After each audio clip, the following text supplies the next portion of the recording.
Olá, graça e paz da parte de Deus, nosso Pai, e da parte de nosso Senhor Jesus Cristo, seja com você e com todos os seus.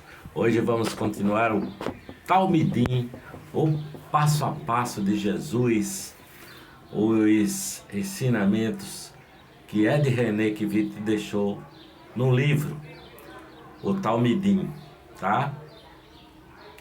Então eu vou ler alguns versículos bíblicos e fazer um comentário a partir do comentário do meu mentor Ed René e também fazer as minhas próprias considerações a respeito do tema, tá? Chamando seus 12 discípulos, deu-lhe autoridade para expulsar espíritos imundos e curar todas as doenças e enfermidades. Mateus capítulo 10, versículo 1. Nós vivemos em um mundo batizado por espíritos. O mundo é povoado não apenas por seres humanos, mas também por seres espirituais. E muitos destes espíritos são imundos, isto é, malignos, conforme nos ensina o próprio Senhor Jesus Cristo. A expressão espíritos imundos, usada por Mateus, é uma referência a ventos contaminados que sopram sobre a terra, provocando toda a sorte de tragédias, catástrofes e coisas ruins. As pessoas daquela época não acreditavam no que hoje chamamos de fenômenos naturais, mas consideravam que por trás de todas as coisas que aconteciam estavam os espíritos bons e maus. No mundo de Jesus, onde se acreditava que todas as forças naturais eram instrumentalizadas por espíritos, os espíritos imundos, os ventos contaminados, eram os causadores das doenças, das próprias doenças. E justamente por isso é que os Talmidim precisam da autoridade de Jesus para que possam cumprir a missão de anunciar o reino de Deus. Evidentemente há de fato espíritos malignos agindo no mundo, né? Mas o grande cativeiro da maioria das pessoas de nossos dias é o medo, sabe? Medo não apenas da aleatoriedade das forças naturais, mas também, principalmente, da ação dos espíritos, dos maus espíritos, não é? Dos chamados espíritos imundos, sabe? Medo, né? Medo e da ação desses espíritos, sabe?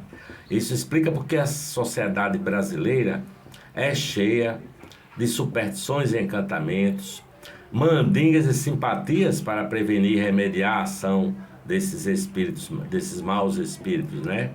As tradições religiosas se ocupam de artefatos e artifícios, rituais e truques para tentar manipular os espíritos. Mas a Bíblia afirma que para lidar com os maus espíritos basta a autoridade de Jesus. Em nome de Jesus, sai! E sai tudo que é mau espírito, tudo que é mandinga, tudo que não presta. No nome de Jesus há poder e autoridade para que sejamos livres não apenas das ações e interferências dos espíritos imundos, mas de todas as sombras que pairam sobre nossa alma, nosso pensamento e nossa imaginação, bem como das trevas e sombras que habitam a nossa interioridade. Acreditar que por trás de todas as coisas há um espírito imundo, isso é muito perigoso, mas deixar de acreditar na interferência dos maus espíritos no mundo também é perigoso, sabe? Jesus nos liberta tanto dos espíritos que afetam, atuam no mundo, não é, de fato, quanto dos que existem apenas em nossa imaginação. Vamos ler aqui o texto que está em Mateus capítulo 5, versículo 5. Diz assim: Jesus enviou os 12 com as seguintes instruções. Pense no número 12, imagine, 12 discípulos de Cristo. Dos números que aparecem na Bíblia, 12 está entre os mais importantes. A nação de Israel teve início quando Deus chamou um homem de nome Abraão.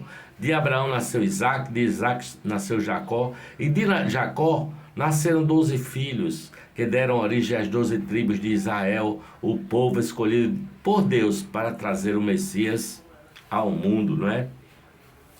Quando Jesus convoca seus 12 discípulos, ele não apenas faz uma referência às tribos de Israel, mas principalmente deixa claro que o povo de Deus não se resume a uma etnia, pois os 12 apóstolos passaram a ser representativos de pessoas de toda tribo, raça, língua e nação, como afirma lá no livro do Apocalipse.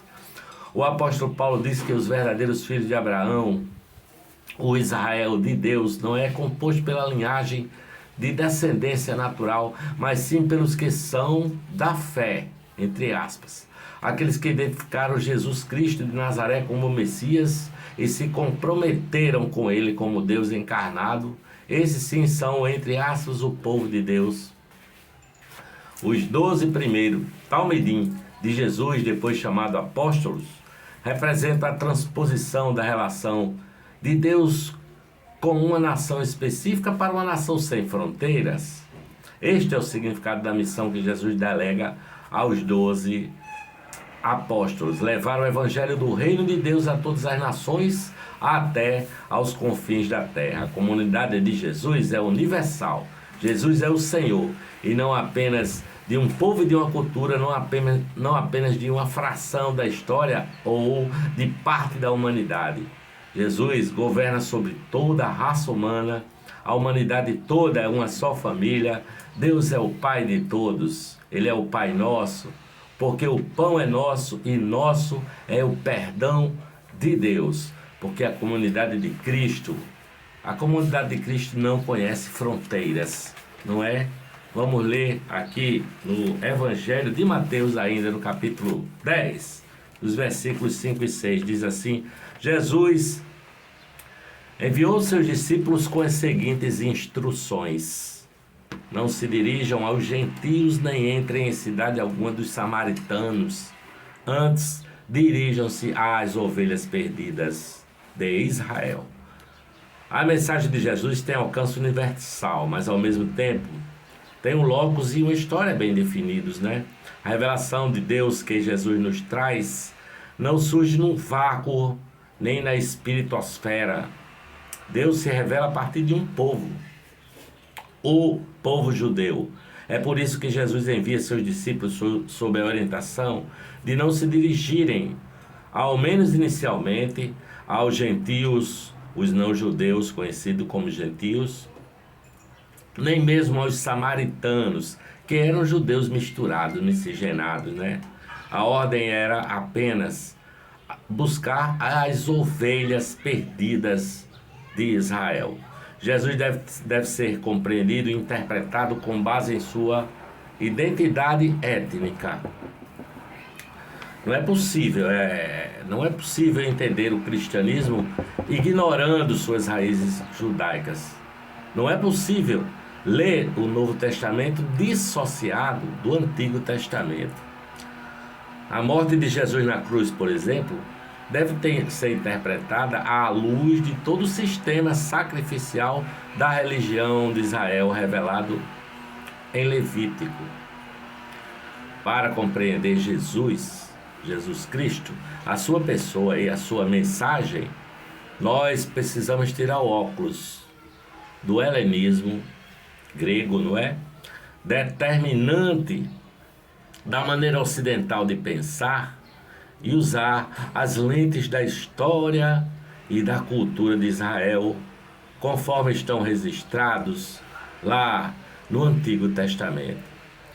Para entender Jesus, precisamos colocar os filósofos gregos em segundo plano e dar voz à lei e aos profetas de Israel.